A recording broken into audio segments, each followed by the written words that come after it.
Hello, everybody, on this Monday. Welcome to Fox 10 Talks. I am Ellen McNamara. And I'm Marc Martinez. It is the first day of December. It is. Oh, my gosh. Wow. Before we came on the air, we were talking about Christmas decorations. You've got yours up. Oh, yes. Yes, we do. In a big way. Yes, we do. Yes. We have a huge Grinch, everybody, like massive, like a 19-foot Grinch. It's huge. Yes. That's cool, though. You're getting in the holiday spirit. It's pretty cool. And you have the big skeleton for Halloween. Yeah. Yeah. I put up a little Lego display, so we got that going on. Nothing like yours. No, and you were working on that, Yeah. the Lego display, like late into the morning, right? It took a long time. Yeah, I was building a tree. I mean, once you get rolling on the Lego, you keep going. So Yes, you do. Yeah, December 1st, hard to believe. Oh my gosh, 25 days. To a new year.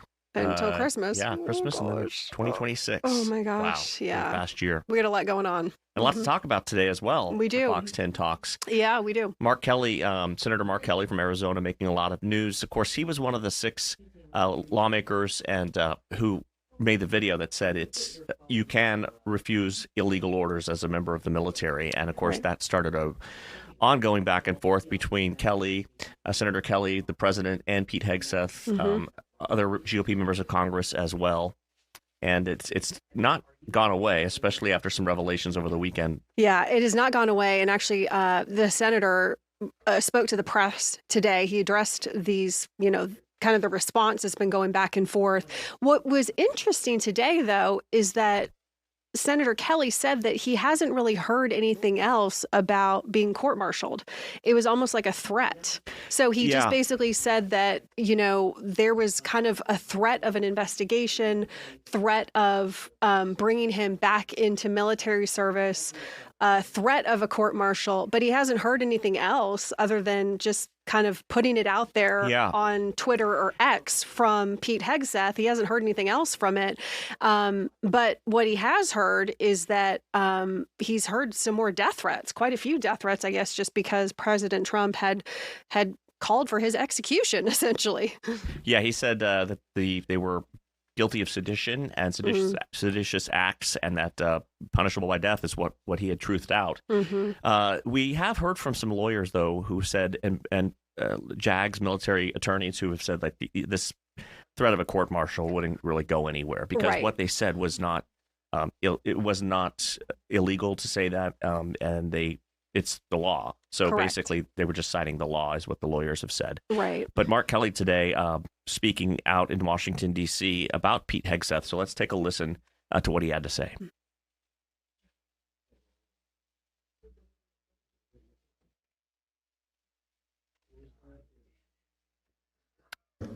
Kind of got this a little bit off here. It's not about me. It's not about the other 5 members in the video. It's not about Alyssa Slotkin, Chris DeLuzio, Chrissy Houlihan, Jason Crow, Maggie Goodlander. It's not about us. This is about a president who doesn't want anybody to say anything that he does not like. I don't think he understands the Constitution. I'm serious about this. I think he is ignorant to the Constitution and the rule of law. And he just wants to silence us, and it starts with us. And that's one of the reasons people say, well, why wouldn't you just back off? Because this isn't about me. This is about what he will do next. Who's he going to go after next? Which service member?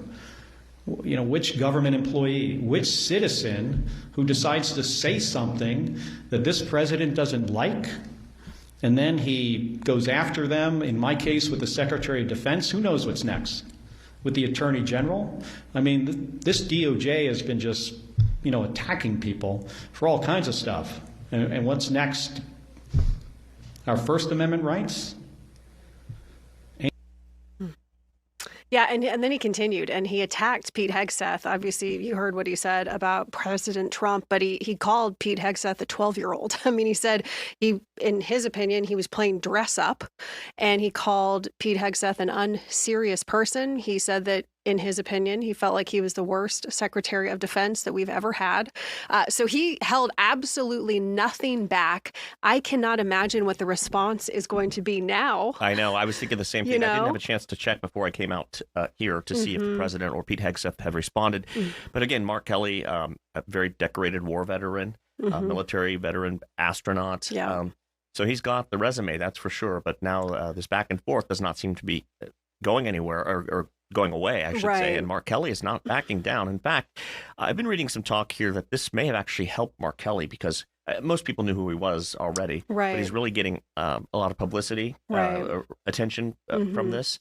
Not that he sought it, but it is just a result of being, having the president tweet that out. And that some are saying he could be a contender for 2028 for the presidential election. Yeah, right. So, and I know the Democratic Party, too, just in general, they've wanted more people to fight back in general, like Gavin Newsom, for example. So we'll kind of see what's going on. Now, we are going to have a lot more on this in general coming up at 4, 5, and 6 o'clock. Our Kenzie Beach is covering this, and we're also going to be addressing what's been going on with Venezuela and Pete Hegseth and his role in the attack of the boats that has been going on in the Caribbean, and Pete Hegseth's involvement there, and actually some lawmakers, both Republican and Democratic lawmakers, who kind of have a problem with what's been going on there. And so Mark Kelly was also asked about that. Yeah, a lot of talk about the extrajudicial killings, apparently, of these people who are on the boats. And a lot of lawmakers are wanting proof that they were indeed involved in drug smuggling and not just out there fishing. So we'll see where that goes. Back here in the Valley, we've got some controversial topic to talk about as well. The Scottsdale City Council is talking about limiting public comment at their council meetings. Right, yeah, and this is really interesting, and our Taylor Wirtz has been covering this, is going to be covering this for us. So Taylor, just kind of walk us through, are you covering this for us tonight on the news? I'm not as of yet tonight, but I covered it last night, Sunday night. Essentially, Scottsdale City Council, the city clerk and interim city attorney, every so often they make some recommendations to the council. So right now they are making a recommendation, they said, to kind of try to streamline meetings and keep things efficient. They are recommending that they limit public comment for non-agenda items. So these are things that just anytime someone wants to stand up and talk to council about something that's not on the agenda, this is what that refers to. And they are taking the number of speakers that can speak on these things from 10 to 8, and it would also cut comment time from 3 minutes per person to 2 minutes per person.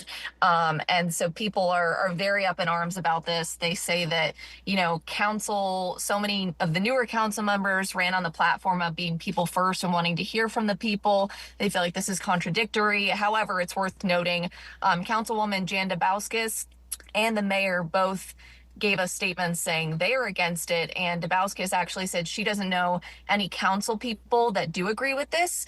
We've heard the vice mayor say that he's on board with this, but right now we just know it has been suggested by the clerk and interim city attorney, and no council people other than the vice mayor have come out and say that they supported it, but clearly people are very upset about it. Wow. Yeah. I mean, as we know, we've all covered city council meetings, and they can go very long, and we've all had to sit through that public comment period. But I mean, it is also a public, I mean, it's also a critical part of city government, frankly, right? And it is it's a part of the process. And if you want to get something off your chest, you certainly can. Now, there are some times where I remember being in Austin, Texas. This is just like a side note, y'all. And I'm bringing out y'all right now. There was someone who would sing, like she would show up every single city council meeting and she would sing a little jingle, and she ended up passing away. And I will tell you that like everyone would like roll their eyes when she would get up, and sing her little song. And she had like 2 minutes or 3 minutes or whatever. But everybody missed her when she was gone. I mean, like everybody missed her. Well, so anyway, yeah. I mean, I know I had my first job really was actually being the camera operator for a city council meeting in Ventura, California. Wow. And those would go long. But Taylor, the whole point, though, if it's not on the agenda and you don't get to talk about it, you're not going to have a chance really to get in front of those council people. I mean, you can email them and hope you get a response. But for a lot of people, that is a chance. They're one shot to say what they're thinking. It's true. Exactly. I mean, I'm there with you. I covered city council for years at my last station in Florida. And yeah, I mean, I even interviewed some citizens yesterday who said, yes, sometimes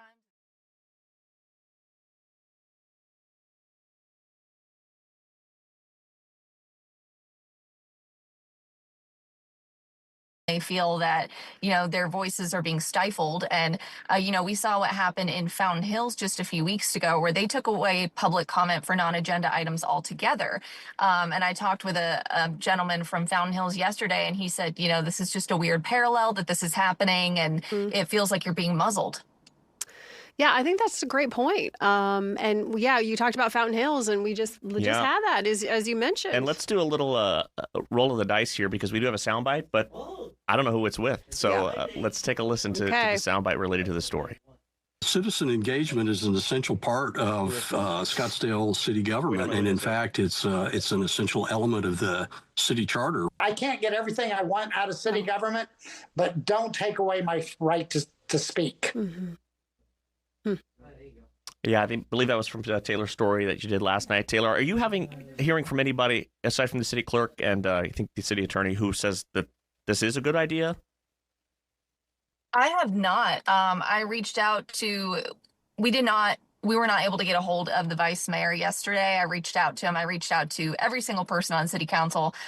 He has voiced support for it, but we were not able to talk to him. So as far as we know, he's the only one that's spoken out in support. But as I said, Councilwoman Dabauskas said, I don't know a single council person that's for this. So, but it is a suggestion. And I should say, this is very important to note. The spokesperson for the city emailed me back today and said that tonight, council may vote to delay the discussion on limiting public comment. So their meeting is tomorrow, and that's when they would talk about delaying public comment. But tonight they have another meeting, and they might decide to push that whole discussion back and maybe leave it for a work session. So it was supposed to all go down tomorrow, but now who knows? We're going to see tonight. All right. Taylor, thank you so much for that. And we'll see where this goes with both the city of Scottsdale and Fountain Hills. Yeah. And if this starts rolling into other cities across the valley, it's going to be interesting. And it could even be a legal challenge. Yeah. Oh, absolutely. So, I think like the ACLU would get involved. And First Amendment, sure. Absolutely. No doubt. All right. Stay